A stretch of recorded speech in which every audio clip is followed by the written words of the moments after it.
പുതിയ ബൈക്ക് വാങ്ങിയ അന്നു മുതൽ ഫൗസിയ ആവശ്യപ്പെട്ടുകൊണ്ടിരിക്കുന്ന കാര്യമാണ് ഒരു ദീർഘയാത്ര കൊണ്ടുപോകണമെന്ന്. അതിൻ്റെ ഭാഗമായി ഒരു സുന്ദരമായ പ്രദേശത്തേക്കാണ് ഇന്നത്തെ ഞങ്ങളുടെ യാത്ര. ഏകദേശം 8:30 മണിയോടെ വീട്ടിൽ നിന്നും ഇറങ്ങിയ ഞങ്ങൾ പരിചിതമായ വഴിയല്ലാത്തതിനാൽ ഗൂഗിൾ മാപ്പിൻ്റെ സഹായത്തോടെ ഇട റോഡുകളിലൂടെയും മെയിൻ റോഡുകളിലൂടെയും സഞ്ചരിച്ചു കൊണ്ടിരിക്കുകയാണ്. ഏകദേശം 2.5 മണിക്കൂറിൻ്റെ യാത്രയുണ്ട്. ഇപ്പോൾ നാഷണൽ ഹൈവേയിലേക്ക് പ്രവേശിച്ചിരിക്കുന്നു. ഈ അടുത്ത കാലങ്ങളിലായി കേരളത്തിലെ റോഡുകൾക്ക് കാര്യമായ പുരോഗതി ഉണ്ടായിട്ടുണ്ട്. നല്ല ഒന്നാം തരം റോഡുകൾ. മിക്ക റോഡുകളും റബ്ബറൈസ്ഡ് ചെയ്തിരിക്കുന്നു. യാത്രക്ക് ഇറങ്ങുമ്പോഴുള്ള ആവേശം തിരിച്ചു വരുമ്പോൾ ഉണ്ടാകുമോ എന്നറിയില്ല. ഇന്ത്യയിലെ തന്നെ സുന്ദര ഗ്രാമങ്ങളിൽ ഒന്നായ കൊല്ലങ്കോട്ടേക്കാണ് ഇന്നത്തെ യാത്ര. കേരളത്തിലെ ദേശീയപാതയുടെ ഇരുവശങ്ങളിലും കാര്യമായ രീതിയിൽ പുരോഗതി ഉണ്ടായിട്ടുണ്ട്. ഒഴിഞ്ഞുകിടക്കുന്ന പ്രദേശങ്ങൾ വളരെ കുറവാണ്. ധാരാളം ബഹുനില കെട്ടിടങ്ങളും വാണിജ്യ സ്ഥാപനങ്ങളും വീടുകളും ദേശീയപാതയ്ക്ക് ഇരുവശങ്ങളിലുമായി സ്ഥിതി ചെയ്യുന്നു.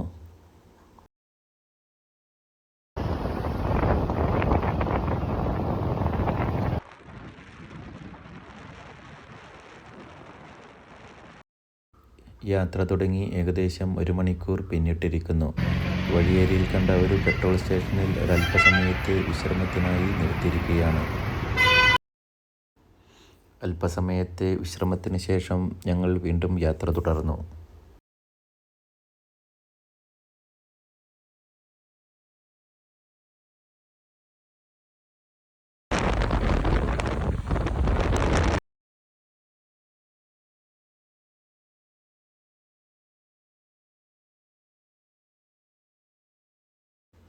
ഇപ്പോൾ മുണ്ടൂർ ജംഗ്ഷനിൽ എത്തിയിരിക്കുന്നു.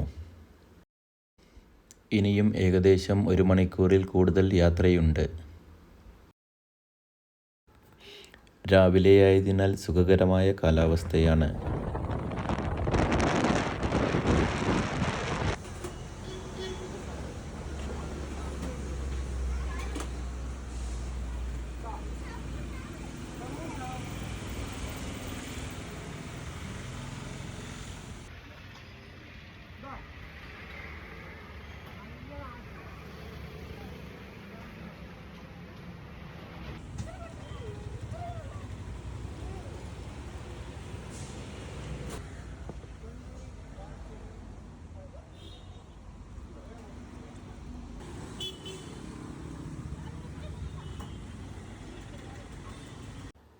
ഒലവക്കോട് നിന്നും ചായയും ഉണ്ണിയപ്പവും കഴിച്ച് വീണ്ടും യാത്ര തുടർന്ന ഞങ്ങൾ പാലക്കാട് നഗരത്തിലേക്ക് പ്രവേശിച്ചിരിക്കുന്നു. പാലക്കാട് നഗരത്തിനുണ്ടായ മാറ്റങ്ങൾ അതിശയിപ്പിക്കുന്നതാണ്. പുതിയ ബൈപ്പാസ് റോഡിലൂടെയാണ് ഇപ്പോൾ സഞ്ചരിച്ചു കൊണ്ടിരിക്കുന്നത്.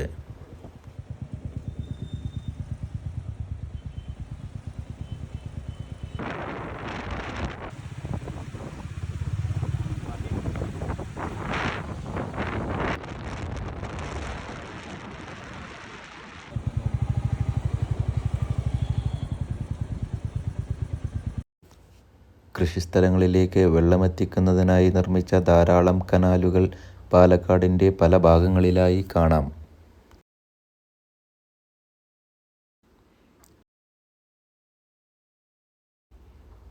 ദേശീയപാതയിൽ നിന്ന് പാലക്കാട് ടൗണിലേക്കും പാലക്കാട് ടൗണിൽ നിന്ന് ദേശീയപാതയിലേക്കും പ്രവേശിക്കുന്നതിന് ഉള്ള ഫ്ലൈ ഓവറാണ് ഈ കാണുന്നത്. ഇവിടെ നിന്നും യു-ടേൺ എടുത്ത് എറണാകുളം ഭാഗത്തേക്കാണ് എനിക്ക് സഞ്ചരിക്കേണ്ടത്.